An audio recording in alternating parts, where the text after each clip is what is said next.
نبی اکرم صلی اللہ علیہ وآلہ وسلم کے پاس یہودی آئے اور وہ کہنے لگے ہم اللہ سے محبت کرتے ہیں اور ہمیں آپ سے محبت کرنے اور آپ کی فرما برداری کی کوئی ضرورت اور حاجت نہیں ہے، ہم تو اللہ کے پیارے ہیں، ہم اللہ سے محبت کرتے ہیں۔ یعنی گویا کہ وہ دوسرے الفاظ میں وہ یہ کہہ رہے تھے کہ ہمیں اللہ کی محبت کافی ہے، آپ کی محبت اور آپ کی فرما برداری کی ہمیں کوئی ضرورت نہیں، نعوذ باللہ من ذالک۔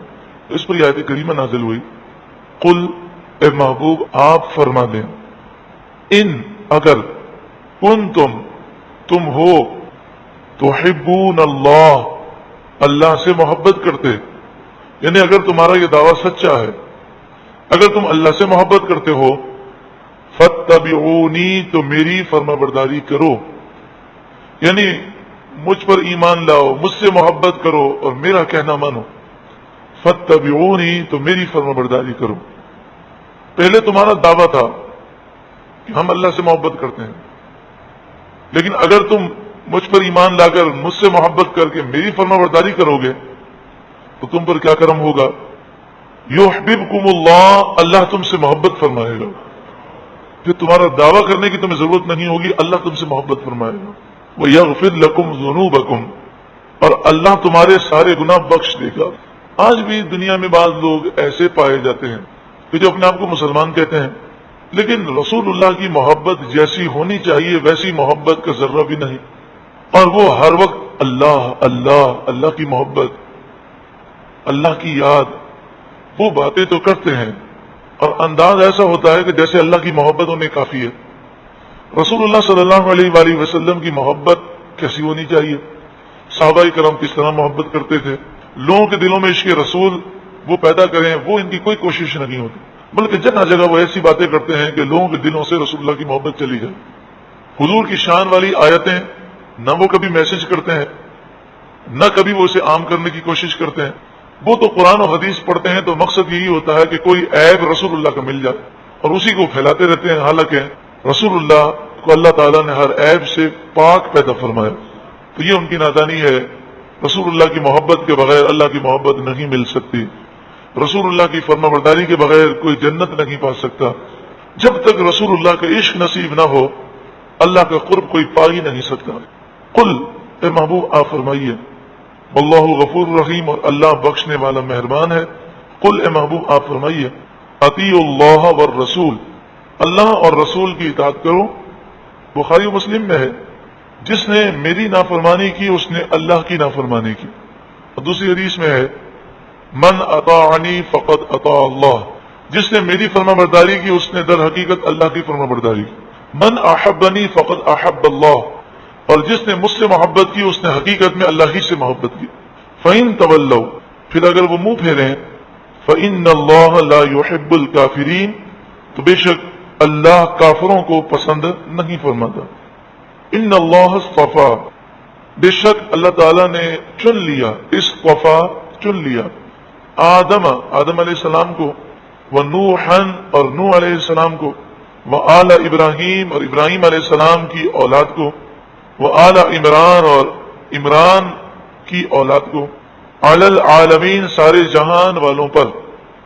آل ابراہیم سے مراد ہیں حضرت اسماعیل اور حضرت اسحاق، اور پھر حضرت اسماعیل علیہ السلام کی اولاد میں حضور صلی اللہ علیہ وسلم، اور حضرت اسحاق علیہ السلام کے بیٹے حضرت یعقوب علیہ السلام، ان کے 12 بیٹے، ان میں حضرت یوسف علیہ السلام اللہ کے نبی ہیں، اور پھر ان 12 بیٹوں کی جو اولاد ہے، حضرت ابراہیم علیہ السلام کے بیٹے حضرت اسحاق، اور اسحاق علیہ السلام کے بیٹے یعقوب علیہ السلام، یعقوب علیہ السلام کے 12 بیٹے، ان میں حضرت یوسف علیہ السلام بھی ہیں۔ ان 12 بیٹوں کی جو اولاد ہے اور پورا جو خاندان ہے اسے بنی اسرائیل کہتے ہیں۔ اس میں اللہ تعالیٰ نے تقریباً کم و بیش 80,000 نبی بھیجے، یعنی یوں سمجھ لیجئے کہ حضرت ابراہیم علیہ السلام کے بعد جتنے نبی آئے سب کے سب حضرت ابراہیم علیہ السلام کی اولاد سے ہیں۔ اور آل عمران سے مراد ہے حضرت عمران، جو کہ حضرت مریم کے والد ہیں، اور حضرت مریم آل عمران سے مراد ہے حضرت عمران کی اولاد یعنی حضرت مریم اور ان کے بیٹے حضرت عیسیٰ علیہ السلام، اور یہ بھی حضرت ابراہیم علیہ السلام کی اولاد سے ہیں۔ تو حضرت عمران ابراہیم علیہ السلام کی اولاد سے ہیں، تو آل عمران آل ابراہیم میں داخل ہو گئے، اور ابراہیم علیہ الصلوۃ والسلام نوح علیہ السلام کی اولاد سے ہیں، تو آل ابراہیم نوح علیہ الصلوۃ والسلام کی اولاد میں داخل ہے، اور نوح علیہ الصلوۃ والسلام حضرت آدم علیہ السلام کی اولاد سے ہیں۔ فرمایا ذریۃ بعضها من بعض، ذریہ اولاد، نسل، یہ ایک نسل ہے، یہ اولاد کا سلسلہ ہے، بعضها من بعض، یہ ایک دوسرے سے ہیں، یعنی نسلی تعلقات بھی ہیں، اور باہمی طور پر تمام انبیاء ایک دوسرے کے مددگار اور معاون بھی ہیں، ایک ہی دین کو لے کر آئے ہیں۔ واللہ سمیع علیم، اور اللہ سننے والا، علم والا ہے۔ اس آیت کی شان نزول میں ہے کہ یہودیوں نے کہا کہ ہم حضرت ابراہیم، اسحاق اور یعقوب علیہ السلام کی اولاد سے ہیں، لہذا ہم انہی کے دین پر ہیں۔ اللہ تبارک و تعالیٰ نے اس آیت کریمہ کو نازل فرمایا اور اصطفیٰ فرمایا۔ اصطفیٰ یعنی اللہ تعالیٰ نے اسلام کے ذریعے انہیں چن لیا، یعنی انہیں اسلام عطا فرمایا۔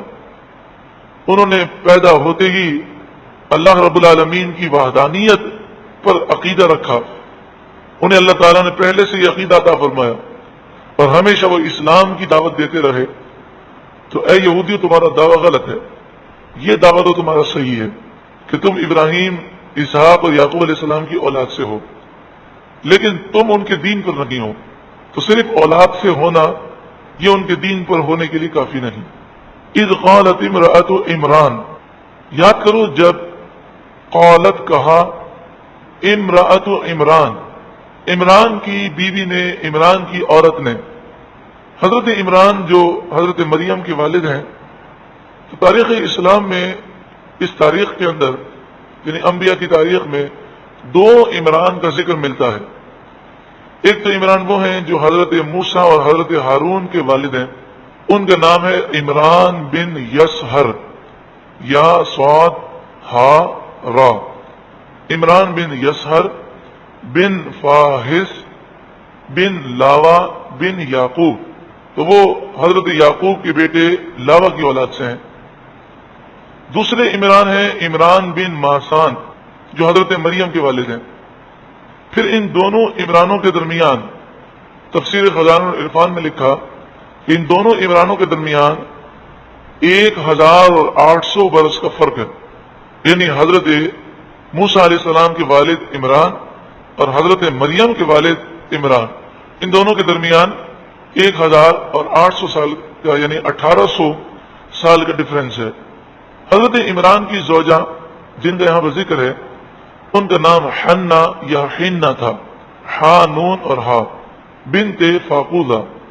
اذ قالت امرأۃ عمران، یاد کرو جب عمران کی بیوی نے کہا ربی، اے میرے رب، انی نذرت، میں نے منت مانی، نظر مانی، لکا، تیرے لیے، ما فی بطنی، جو کچھ میرے پیٹ میں ہے، یعنی جو بچہ میرے پیٹ میں ہے، چاہے مذکر ہو چاہے مؤنث، محررن، آزاد کیا جائے گا۔ محررن کے معنی ہے ہم اس سے دنیاوی فائدہ نہیں اٹھائیں گے، اسے دین اسلام کے لیے وقف ہم کر دیں گے، یہ دین کی خدمت کرے گا، اور مسجد اقصی کی، بیت المقدس کی وہ خدمت کرے گا۔ جب ہم ترجمہ کرتے ہیں تو ہم یہ کہتے ہیں جو بچہ میرے پیٹ میں ہے، لیکن یہاں بچے سے مراد مذکر نہیں ہے، کیونکہ ماں فی بطنی یہ مذکر کے لیے بھی ہے اور مؤنث کے لیے، جو بھی ہو۔ فتقبل منی، تو اسے میری طرف سے قبول فرما، انک انت السمیع العلیم، بے شک تو ہی سننے والا، علم والا ہے۔ یہ صالحین کا خاندان تھا، حضرت عمران بھی صالح اور حضرت حنا بنت فاقوزہ بھی نیک صالحہ تھیں۔ واقعہ یہ ہوا تھا کہ ان کی عمر کافی ہو چکی تھی، بڑھاپا آ چکا تھا، لیکن اولاد نہیں تھی۔ تو انہوں نے یہ کیا کہ اولاد کی تمنائیں تو انسان کو ہوتی ہیں، لیکن کبھی کوئی ایسا واقعہ ہو جاتا ہے کہ تمنا بہت زیادہ ہونے لگتی ہے۔ تو ایک دن انہوں نے دیکھا کہ چڑیا جو ہے اپنے بچوں کو سنبھالے ہوئے ہے، انہیں کھانا کھلا رہی ہے، پیار کر رہی ہے، تو اس سے بچوں کی طلب ان کے اندر پیدا ہوئی۔ تو آپ نے دعا کی اور آپ نے اسی وقت یہ منت مانی کہ اے مالک و مولا، مجھے اگر تو نے اولاد عطا فرمائی تو یہ میں اسے بیت المقدس کا خادم بناؤں گی۔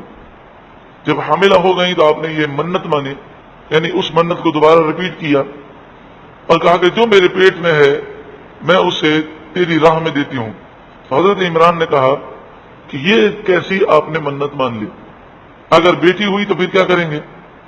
کیونکہ اس زمانے میں بیٹی کو مسجد اقصی میں، یعنی لڑکی کو مسجد اقصی میں، بیت المقدس میں خدمت کی اجازت نہیں دی۔ تو اب حضرت عمران بھی پریشان ہوئے اور حضرت حنہ بنت فاقودہ بھی پریشان ہوئی۔ فلما، پھر جب وضعتها، اس نے حضرت مریم کو جنا، قالت ربی، تو وہ بولی اے میرے رب، انی وضعتها انثى، انثى مانے لڑکی، اے میرے رب میں نے تو اسے لڑکی جنا ہے، یہ تو بیٹی پیدا ہوئی۔ تو بیٹی کی پیدائش پر کوئی افسوس نہیں تھا، پریشانی یہ تھی کہ منت اب کیسے پوری کریں گے۔ واللہ اعلم بما وضعت، اور اللہ خوب جانتا ہے جو اس نے جنا۔ ولیس الذکر کالانثی، اور لڑکا لڑکی کی طرح نہیں ہوتا، یعنی مراد یہ ہے کہ اگر اس جگہ پر بیٹی کی جگہ بیٹا پیدا ہوتا تو کیا وہ حضرت عیسیٰ کی ماں بن سکتا؟ کہ اللہ تعالیٰ نے حضرت مریم کو تمام جہاں کی عورتوں پر فضیلت عطا فرمائی، اور حضرت مریم جنت الفردوس میں رسول اللہ کے نکاح میں ہوں گی، تو یہ فضیلتیں جو ملی، اگر بیٹا ہوتا تو وہ تو یہ فضیلت نہ پا سکتا۔ تو ہے بیٹی لیکن اس کا مقام بیٹے سے بلند و بالا ہے۔ جہاں تک تعلق ہے بیت المقدس کی خدمت کا، تو اللہ رب العالمین نے کرم فرمایا اور حضرت مریم کو قبول فرما لیا گیا۔ وَإِنِّي سَمَّيْتُهَا مریم، اور بے شک میں نے سمیت مانے نام رکھا اس کا مریم۔ مریم عبرانی زبان کا لفظ ہے جس کے معنی ہے عابدہ، عبادت کرنے والی۔ وَإِنِّي، اور بے شک میں نے أُعِيذُهَا، اسے پناہ میں دیا، بکا، تیری، وذریتہا، اور اس کی اولاد کو میں نے تیری پناہ میں دیا، من الشیطان الرجیم، شیطان مردود کے شر سے، یعنی مالک و مولا تو اس بچی کی بھی حفاظت فرما اور اس کی جو اولاد پیدا ہو اسے بھی شیطان کے شر سے محفوظ فرما۔ آپ نے حضرت مریم کو پیدا ہوتے ہی کپڑے میں لپیٹا، دودھ بھی نہیں پلایا اور بیت المقدس میں رکھ دیا۔ حضرت مریم کی ولادت سے پہلے آپ کے والد حضرت عمران کا وصال ہو گیا۔ حضرت عمران مسجد اقصی کے امام تھے اور آپ کو وہاں پر بڑا ہی مقام مرتبہ حاصل تھا، کیونکہ قربانیاں جو ہیں وہ حضرت عمران ہی کے پاس پیش ہوتی تھی۔ آپ لوگوں کی قربانیاں وصول کرتے تھے اور امام بھی تھے۔ تو تمام احبار، یعنی جو اس وقت 27 احبار تھے، درویش تھے، انہوں نے یہ کہا کہ یہ بچی ہمیں دیں، ہم اس کی کفالت کریں گے۔ فتقبلها ربها بقبول حسن، تو اللہ نے، اس کے رب نے اس بچی کو قبول فرمایا، اچھی طرح قبول فرمایا کہ تمام احبار یہ کہنے لگے کہ یہ بچی ہم اس کی کفیل ہوں گے، ہمیں کفالت میں دیں۔ وَأَنبَتَهَا نَبَاتًا حَسَنًا، حضرت مریم نے کسی عورت کا دودھ نہیں پیا، اور حضرت مریم چند دنوں میں اتنی بڑی ہو گئی، عمر تو آپ کی وہی تھی، لیکن چند دنوں میں، یعنی یوں سمجھیے 6 دن میں یا 5 دن میں اللہ نے آپ کو اتنا بڑا کر دیا کہ آپ اپنے کام کاج خود کر لیا کرتے، یعنی جس طرح 5 سال کا بچہ یا 7 سال کا بچہ ہوتا ہے، تو آپ تھی تو وہی، آپ کی عمر تو وہی تھی 7 دن، لیکن آپ بول بھی لیتی تھیں اور آپ اسی طرح 7 سال کے بچے کی طرح تمام معاملات انجام دیتی ہیں۔ وَأَنبَتَهَا نَبَاتًا حَسَنًا، اور اللہ نے حضرت مریم کو اچھی طرح پرورش عطا فرمائی۔ وَكَفَّلَهَا زَكَرِيَّا، اور حضرت زکریا علیہ السلام کی کفالت میں آپ کو دے دیا۔ حضرت زکریا علیہ السلام آپ حضرت مریم کے خالو تھے، کیونکہ حضرت زکریا کی زوجہ اور حضرت عمران کی زوجہ آپس میں بہنیں تھیں۔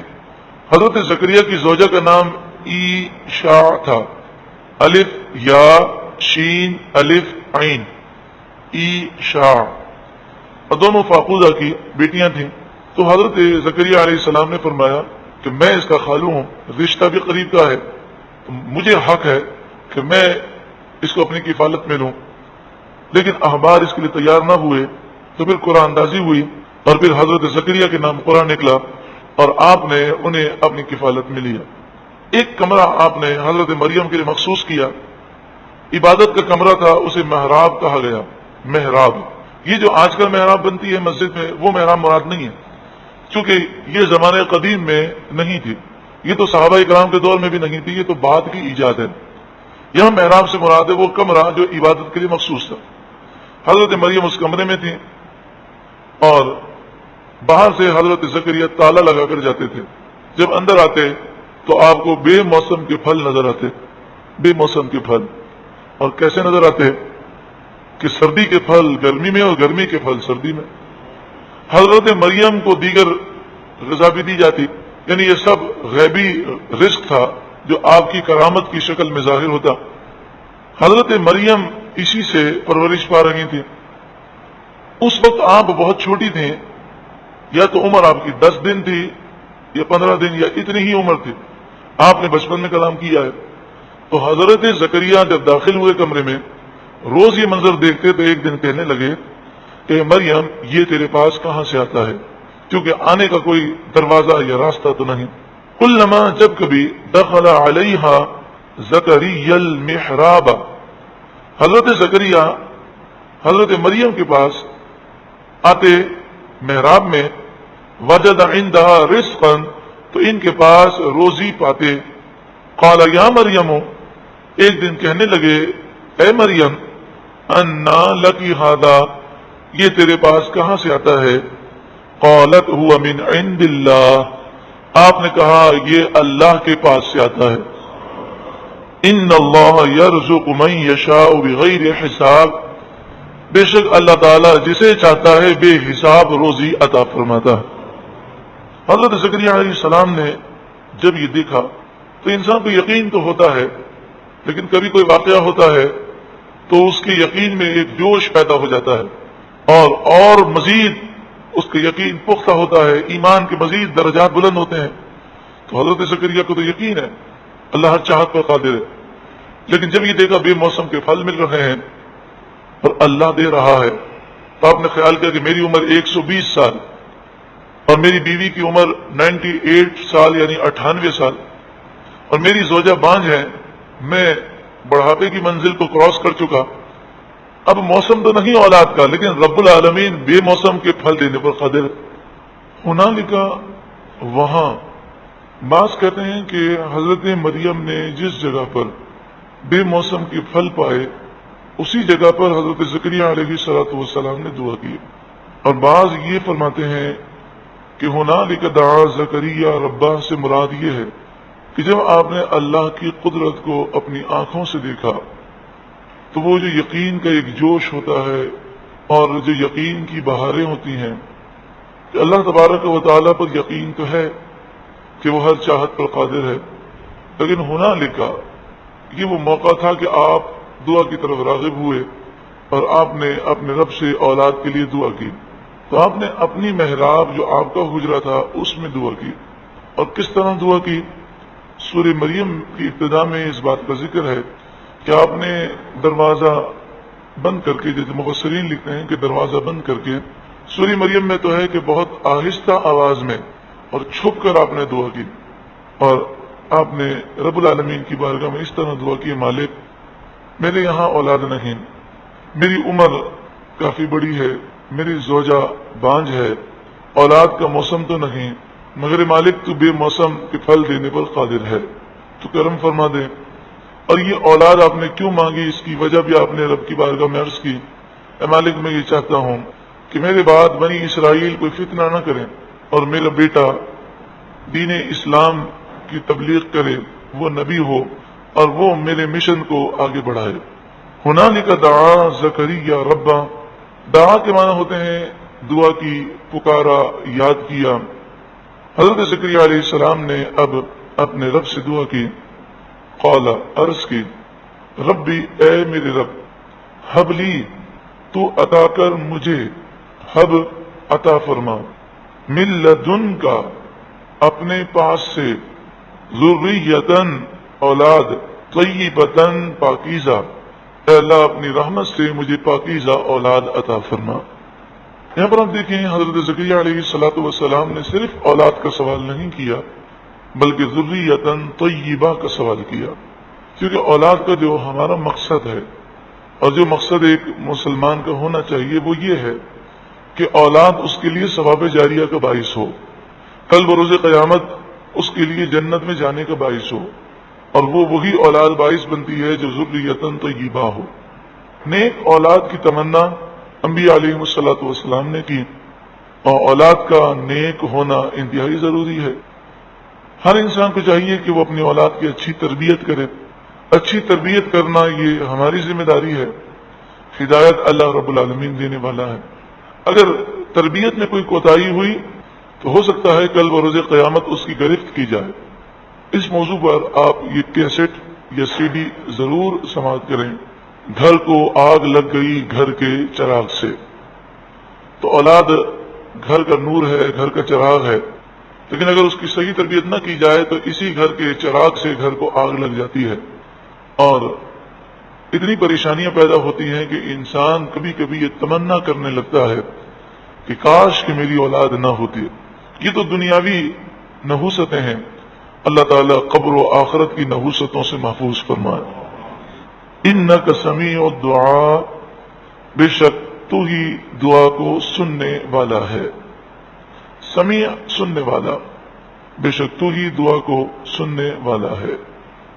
فنادتہ الملائکہ، فمانے پس نادت ندا دی، فنادتہ الملائکہ فرشتوں نے آپ کو ندا دی۔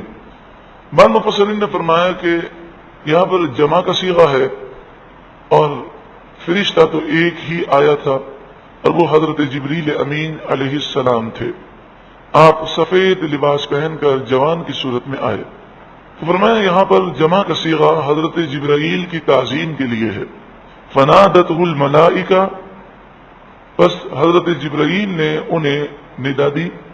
وہو قائم، اس حال میں کہ وہ کھڑے تھے، یصلی، وہ نماز پڑھ رہے تھے، فی المحراب، اپنے عبادت کے کمرے میں۔ حضرت زکریا علیہ الصلوۃ والسلام کی عادت کریمہ کہ آپ محراب میں جب عبادت کے لیے داخل ہوتے تو بڑا لمبا قیام فرماتے، اور آپ کی جو مسجد تھی اس مسجد میں آپ کی اجازت کے بغیر کوئی داخل نہیں ہو سکتا تھا، تو لوگ منتظر ہوتے کہ کب آپ باہر تشریف لائیں اور ہمیں اجازت دیں، اور کسی کی ضرورت نہ تھی کہ وہ مسجد کے اندر آئے اور محراب پر، یعنی جو دروازہ عبادت کا ہے، اس پر دستک دے۔ لیکن آپ نے یہ دیکھا کہ یہ جوان سفید لباس پہنے ہوئے میرے کمرے کے اندر موجود ہے، تو اس طرح جبرائیل کا آنا در حقیقت آپ کی توجہ اس طرح مبذول کرانے کے لیے تھا، کیونکہ جب آپ عبادت میں مشغول ہوتے تھے تو کسی کی طرف توجہ نہیں فرماتے۔ ان اللہ یبشرک بیحییٰ، بے شک اللہ تعالیٰ آپ کو خوشخبری عطا فرماتا ہے بیحییٰ، یحییٰ علیہ السلام کی، مصدقا بکلمہ، حضرت یحییٰ تصدیق کرنے والے ہوں گے اللہ کے کلمے کی۔ اللہ کے کلمے سے مراد حضرت عیسیٰ علیہ السلام ہے۔ حضرت عیسیٰ علیہ السلام کو روح اللہ بھی کہا جاتا ہے اور کلمۃ اللہ بھی کہا جاتا ہے۔ روح اللہ کے معنی ہے اللہ کی روح، یعنی یہ لفظی ترجمہ ہے، لیکن اس سے مراد ہے اللہ کے دربار کی خاص روح۔ بعض مفسرین نے فرمایا کہ حضرت عیسیٰ علیہ السلام کو روح اللہ اس لیے کہا جاتا ہے کہ جب اللہ تبارک و تعالی نے حضرت آدم علیہ الصلوۃ والسلام کی پشت سے تمام روحوں کو نکالا اور فرمایا الست بربکم، کیا میں تمہارا رب نہیں ہوں؟ قالوا بلا، تو ساری روحیں بولی عالم ارواح میں ہاں کیوں نہیں اے مالک، تو ہی ہمارا رب ہے۔ پھر اللہ تعالیٰ نے ساری ذریت کو، آدم علیہ السلام کی ذریت کو آدم علیہ السلام کی پیٹھ میں واپس رکھ دیا، لیکن حضرت عیسیٰ علیہ الصلوۃ والسلام کی روح کو اپنے دربار میں رکھا، اور آپ کی روح یا آپ کے معاملات جو ہے منتقل نہیں ہوئے نسل در نسل، بلکہ جب حضرت مریم رضی اللہ تعالی عنہا حاملہ ہوئی تو اس طرح ہوئی کہ اللہ کے حکم سے جبریل امین اس روح کو لے کر آئے، عیسیٰ علیہ السلام کی روح کو، اور انہوں نے حضرت مریم کے پیٹ میں اس روح کو ڈال دیا.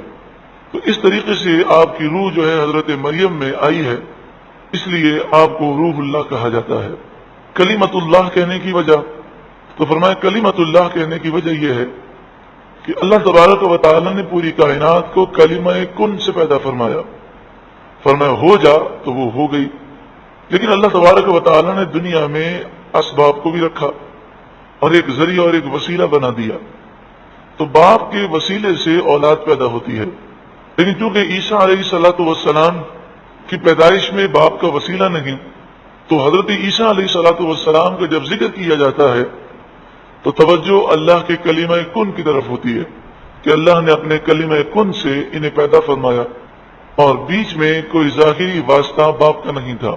تو اس اعتبار سے آپ کو کلمت اللہ کہا جاتا ہے، اللہ کا کلمہ. عیسیٰ کے معنی سردار کے ہیں عبرانی زبان میں، اور مسیح کے معنی ہے چھونے والا. آپ کو مسیح اس لیے کہا جاتا ہے کہ آپ مریضوں کو ہاتھ لگاتے تو آپ کے ہاتھ لگانے سے مریضوں کو شفا مل جاتے. حضرت یحییٰ علیہ الصلوۃ والسلام حضرت عیسیٰ علیہ الصلوۃ والسلام سے 6 مہینے پہلے پیدا ہوئے، اور بعض مفسرین نے دوسرے اقوال بھی بیان کیے. ایک قول یہ ہے کہ حضرت یحییٰ علیہ السلام کی والدہ جب حضرت مریم کے پاس آئیں اور حضرت مریم حاملہ ہوئی تھیں تو حضرت یحییٰ کی والدہ کہتی ہیں کہ جب میں تمہارے پاس آتی ہوں تو میرے پیٹ میں جو بچہ ہے وہ جھک جاتا ہے، اور مجھے ایسا محسوس ہوتا ہے کہ وہ تمہارے پیٹ میں جو بچہ ہے اسے وہ سجدہ کر رہا ہے. تو یہ سجدہ تعظیمی ہے جو پچھلی امتوں میں جائز تھا، کیونکہ سجدے کی 2 قسمیں ہیں. ایک ہے عبادت کے لیے سجدہ کرنا، یعنی کسی کو معبود سمجھ کر، الہ سمجھ کر، خدا سمجھ کر سجدہ کرنا. یہ پہلے بھی شرک تھا اور اب بھی شرک ہے. دوسرا سجدہ یہ ہوتا ہے یعنی اللہ کے علاوہ کسی اور کو معبود سمجھ کر سجدہ کرنا، یہ پہلے بھی شرک تھا اور اب بھی شرک ہے. دوسرا سجدہ وہ ہے کہ اللہ کے سوا کسی اور کو سجدہ کیا جائے، الہ خدا معبود نہ سمجھا جائے، صرف اس کی تعظیم کے لیے سجدہ کیا جائے. تو یہ پہلے جائز تھا اور ہمیں منع کر دیا گیا. امت محمدیہ صلی اللہ علیہ وآلہ وسلم کو منع کیا گیا، ہماری شریعت میں منع ہے. لیکن اس کو شرک نہیں کہہ سکتے، کیونکہ شرک ہمیشہ شرک رہا ہے. ایسا نہیں ہو سکتا کہ پہلے شرک جائز تھا اور پھر ہمیں منع کر دیا گیا، ایسا نہیں ہو سکتا. تو سجدہ تعظیمی یعنی کسی کو الہ نہ سمجھے، خدا نہ سمجھے، معبود نہ سمجھے، اللہ کے علاوہ کسی کو سجدہ کرے تعظیم کے لیے، تو وہ شرک نہیں، مگر ہماری شریعت میں وہ حرام ہے، گناہ ہے. چاہے وہ سجدہ مزار کو ہو، چاہے وہ سجدہ کسی اور بزرگ کو ہو، سجدہ تعظیمی جو ہے یہ حرام ہے. اسی طرح مزار کے گرد طواف تعظیمی کرنا یا مزار پر حاضر ہو کر رکوع تعظیمی کرنا یہ بھی حرام ہے. حضرت عیسیٰ علیہ الصلوۃ والسلام کی تصدیق حضرت یحییٰ علیہ الصلوۃ والسلام نے بچپن میں آپ نے کی، جبکہ آپ انتہائی چھوٹے تھے. بعض مفسرین نے لکھا کہ آپ کی عمر 2 یا 3 سال تھی، تو آپ نے حضرت عیسیٰ علیہ الصلوۃ والسلام کی تصدیق فرمائی. انجیل میں یعنی جو موجودہ بائبل ہے اس میں حضرت یحییٰ علیہ السلام کے لیے یوحنا کا لفظ استعمال ہوتا ہے، یوحنا، اور انگریزی میں جان کہتے ہیں. حضرت یحییٰ علیہ الصلوۃ والسلام کا اصل جو نام ہے وہ تو یحییٰ ہے جسے قرآن نے بیان کیا. مصدقا بکلمۃ من اللہ، بکلمۃ من اللہ، اللہ کی طرف سے کلمے کی تصدیق کرنے والے. وسیداً، اور یحییٰ علیہ السلام سردار ہوں گے. سردار اس رئیس کو کہتے ہیں کہ جس کی فرما برداری کی جائے. حضرت یحییٰ علیہ السلام مومنین کے سردار ہیں، علم میں، حلم میں، دین میں ان کے رئیس ہیں. وہ حسوراً، حسوراً کے معنی ہے گناہ سے بچنے والا، عورتوں سے بچنے والا. حضرت یحییٰ علیہ الصلوۃ والسلام نے نکاح نہ فرمایا. حضرت یحییٰ علیہ الصلوۃ والسلام کو جو صفات دی گئیں ان میں سے ایک صفت یہ تھی کہ آپ پر خوف خدا کا ہر وقت غلبہ رہتا. اور حضرت امام غزالی علیہ الرحمہ نے کیمیاء سعادت میں اور احیاء العلوم میں لکھا کہ اس قدر آپ روتے تھے اللہ کے خوف سے کہ آپ کے گال ختم ہو چکے تھے اور آپ سمندر کے بیچ میں کھڑے ہو جاتے اور کئی کئی دنوں تک کھڑے ہو کر روتے رہتے اور اللہ کی عبادت کیا کرتے. حسوناً گناہوں سے بچنے والا.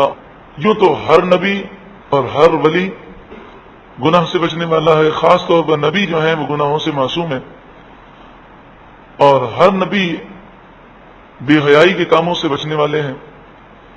لیکن حضرت یحییٰ علیہ الصلوۃ والسلام کو یہ لقب حسوراً دیا گیا. تو فرمایا گیا کہ جو لقب ہوتا ہے اس کے یہ معنی نہیں ہوتے ہیں کہ یہ چیز دوسرے میں نہیں پائی جاتی.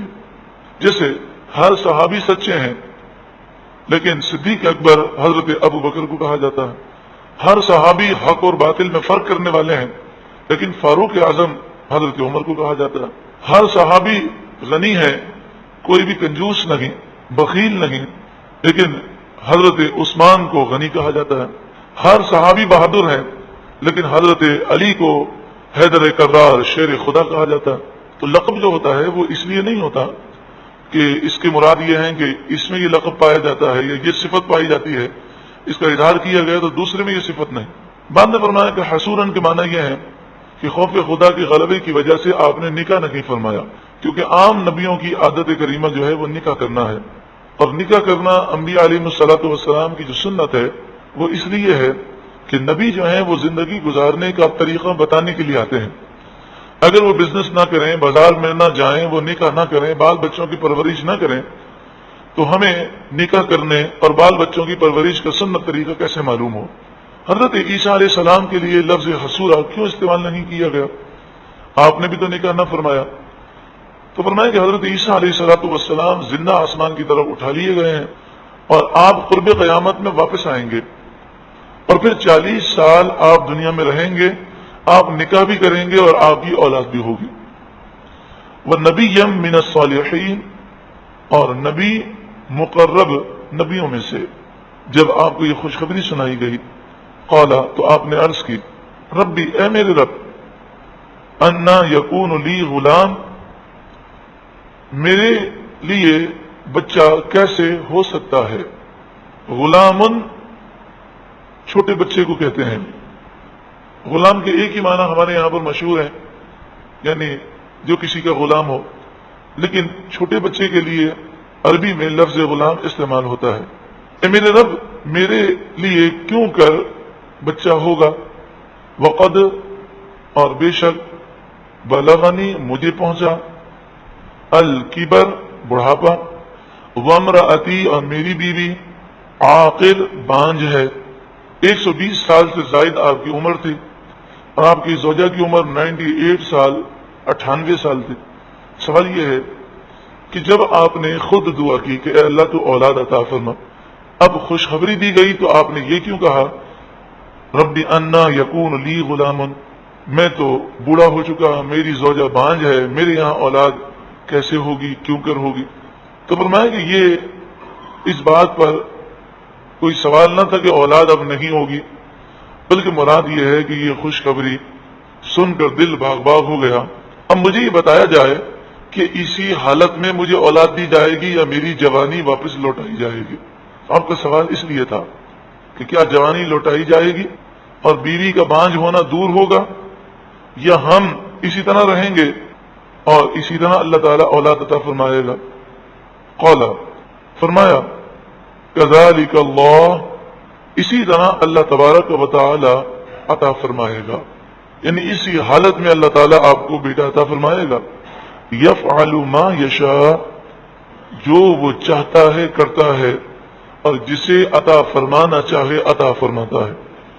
یفعل، وہ کرتا ہے، ما یشاء، جو وہ چاہتا ہے. قال رب اجعل لی آیہ، عرض کی اے میرے رب، اجعل لی آیہ، تو مقرر فرما میرے لیے کوئی نشانی. یہ نشانی اس لیے نہیں مانگی گئی کہ اللہ تبارک و تعالیٰ اولاد دے گا، مجھے یہ کنفرم ہو جائے، ایسی بات نہیں تھی. بلکہ یہ نشانی کیوں مانی گئی، یہ نشانی کیوں مانگی گئی؟ تو فرمایا لیتلقى تلك النعمة بالشکر حین حصولها، یعنی آپ نے یہ چاہا کہ جیسے ہی یہ نعمت مجھے حاصل ہو فوراً میں اللہ کا شکر کروں اور اس میں فاصلہ نہ ہو. تو نشانی سے مراد یہ تھی کہ مالک جیسے ہی میری زوجہ حاملہ ہو تو مجھے تاخیر نہ ہو، فوراً میں اللہ کا شکر کروں، تیرا شکر بجا لاؤں، ایسی کوئی نشانی مقرر فرما۔ قال آیتک، فرمایا آپ کی نشانی یہ ہے، اللہ تکلم الناس ثلاثۃ ایام، یہ کہ آپ 3 دن تک لوگوں سے بات نہیں کر سکیں گے، الا رمزن، مگر اشاروں سے، رمزن اشارہ، تو اشارے سے آپ بات کر سکیں گے لیکن زبان سے بات لوگوں سے نہیں کر سکیں گے۔ ہاں اللہ کی عبادت کر سکیں گے، تسبیح و تحلیل کر سکیں گے، لیکن جب آپ لوگوں سے کلام کرنے جائیں گے تو آپ کی زبان وہ استعمال نہیں ہوگی، آپ کی زبان نہیں چلے گی۔ وَاذْكُرْ رَبَّكَ، تو آپ اپنے رب کو یاد کریں، کثیراً بہت، وَسَبِّحْ، اور تسبیح بیان کریں، پاکی بیان کریں، بِالْعَشِيِّ وَالْإِبْكَارِ، شام کو اور صبح، شام اور صبح کو تسبیح بیان کریں، یعنی ہر وقت اللہ کی تسبیح بیان کریں۔ حضرت زکریا علیہ الصلوۃ والسلام محراب میں عبادت کر کے ایک دن باہر تشریف لائے، لوگ منتظر تھے کہ آپ خطاب فرمائیں، وعظ کریں، اور آپ لوگوں کے درمیان آئے اور آپ لوگوں سے کلام کرنے لگے، تو آپ کی زبان کلام میں وہ استعمال نہ ہوئی، یعنی وہ رک گئی۔ پھر آپ نے اللہ کا ذکر کیا تو چلنے لگی، تو آپ نے لوگوں کو اشارے سے کہا کہ 3 دن تک واز نہیں ہوگا، 3 دن تک تم اللہ کی خوب تسبیح بیان کرو۔ پھر دوبارہ آپ محراب میں تشریف لے گئے اور مسلسل 3 دن تک اللہ کا شکر ادا کرتے رہے۔ اس سے مفسرین نے یہ بیان کیا کہ جب اللہ کی نعمت ملے تو ہمیں اللہ کی نعمت پر بہت شکر کرنا چاہیے۔ عام طور پر جتنا ہم مصیبت پر واویلا کرتے ہیں، یہ مصیبت کا چلے واویلا نہیں تو جتنا مصیبت کا ذکر کرتے ہیں اتنا نعمت کا ذکر ہم نہیں کرتے۔ اگر زندگی اچھی گزارنی ہے تو طریقہ یہ ہے کہ مصیبت کا ذکر بامر مجبوری کیا جائے اور نعمت کا ذکر بار بار کیا جائے۔ دنیاوی اعتبار سے بھی یہ مفید ہے، اس لیے کہ جب انسان اپنے غم کا ذکر بار بار کرتا ہے تو غم میں اضافہ ہو جاتا ہے۔ اور جو اللہ تعالیٰ نے انسان کو نعمت دی ہے، نسیان کی نعمت، یہ نسیان کی نعمت بہت بڑی نعمت ہے۔ کتنا بھی بڑا غم ہو، چند دنوں کے بعد اس کا بوجھ آہستہ آہستہ ہلکا ہونے لگتا ہے۔ اگر اللہ تعالیٰ نے انسان کو نسیان کی یعنی بھولنے کی نعمت نہ دی ہوتی تو کسی کا انتقال ہوتا تو اس کے عزیز و اقارب اس کے ساتھ قبر میں چلے جاتے، یعنی وہ زندہ نہ رہ سکتے۔ لیکن یہ رب کا کرم ہے کہ چند دنوں میں بوجھ ہلکا ہونے لگتا ہے، لیکن بار بار ایسے غم کا ذکر کرنے سے غم تازہ ہو جاتا ہے۔ تو اس لیے بیمار بھی ہو تو انسان اسی کے سامنے ذکر کرے کہ جس کے سامنے ذکر کرنا ضروری ہو، جس کے سامنے ذکر کرنے سے فائدہ ہو، یعنی دعا کے لیے ذکر کرتے ہیں، دم کرانے کے لیے ذکر کرتے ہیں، ڈاکٹر کے سامنے ذکر کریں، لیکن ہر ایک سے اپنی بیماری کا ذکر کرنا یہ کوئی فائدہ نہیں دیتا۔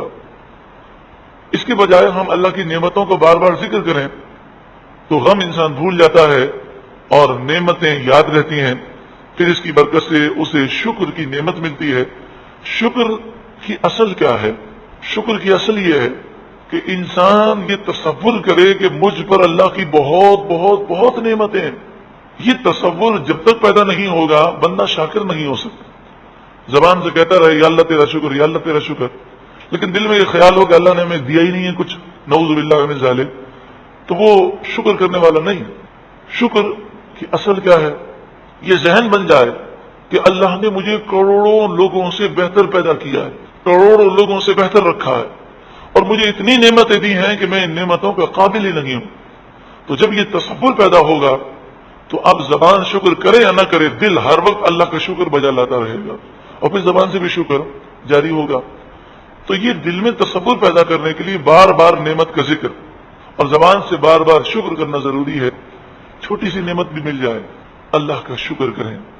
کتنی پیاری سنت ہے، کھانا کھانے کے بعد الحمدللہ کہنا، پانی پینے کے بعد الحمدللہ کہنا، سواری پر سوار ہوں تو الحمدللہ کہیں، نیند سے آنکھ کھلے تو اللہ کا شکر ادا کریں، استنجا خانے سے باہر نکلیں تو جو تکلیف دور ہو گئی اس پر اللہ کا شکر ادا کریں، کپڑے پہنے تو پہننے کے بعد اس کا شکر ادا کریں۔ یعنی نبی اکرم صلی اللہ علیہ وآلہ وسلم کی آپ دعائیں پیاری پیاری دیکھیں تو ہر موقع کی دعا میں ہر موقع پر شکر ادا کیا گیا۔ اے اللہ تعالیٰ تو ہمیں ناشکری سے محفوظ فرما اور ہماری ناشکریوں کو معاف فرما اور ہمیں شکر کی نعمت عطا فرما۔ شکر سے فائدہ یہ بھی ہے کہ جب انسان شکر کرتا ہے تو ثواب بھی ملتا ہے، نعمت میں دوام بھی نصیب ہوتا ہے، یعنی نعمت ہمیشہ کے لیے ملتی ہے، وہ واپس نہیں جاتی، اور تیسرا یہ فائدہ ہوتا ہے کہ مزید نعمتیں اللہ تعالیٰ عطا فرماتا ہے۔